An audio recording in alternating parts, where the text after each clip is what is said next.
Let me bring Andrew in on this. We're back to talking about masks again, Andrew. If you were visiting an emergency department or visiting an elderly relative in a hospital at the minute in flu season, would you go for a mask?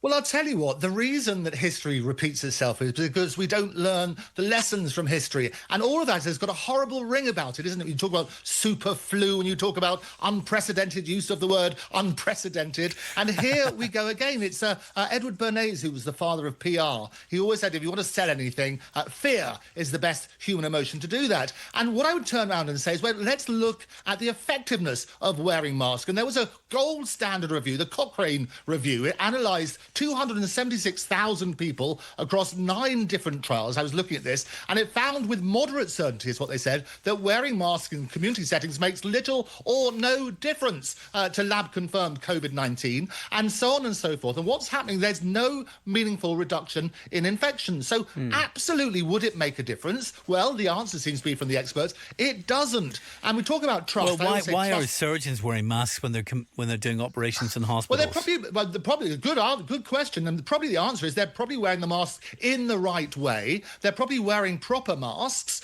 on that sort of basis. The mask which we've looked at, and I was commissioned to go and present down in Cannes by the Japanese government, who looked at all the sort of masks in circulation, and they were saying that the majority of the masks which people are using are just not effective. If you're wearing a surgeon's mask, absolutely, then they're doing that in the proper sort of way. They also know how to wear these masks. You see, so often people, they sort of wear them below their nose or whatever. Yeah, goodness, I remember that from COVID. Yeah, do you remember? It's crazy. Also, you've got to look at this, though, William, as well, is that the benefit, the hidden health toll, masks aren't harmless. There was a review done of over 8,000 wearers. They found that 62% suffered headaches, 38% acne breakouts, and 33% had breathing difficulties, even in short bursts. So what's happening is the negative effect of wearing masks, apart from the psychological one. Yeah, but if you're just going into a hospital to visit your granny, and you're in there for an hour, I mean, it's not going to destroy your life to wear a mask for an hour, is it? I think if the mask, I go back to my central point, if it's effective,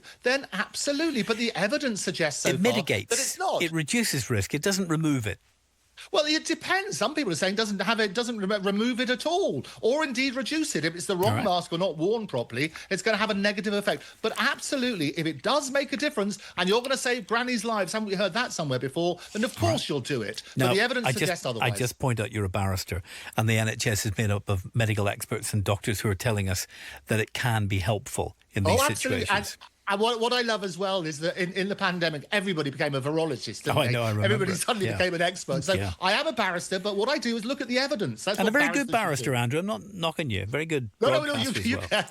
No, but you're absolutely right. But look at the evidence, and that's what I would urge everybody to do. Look at the evidence, use common sense. If it does make a difference, then absolutely. The evidence, however, suggests otherwise. If you're not wearing it properly or it's not the proper mask, then it's doing the wrong thing.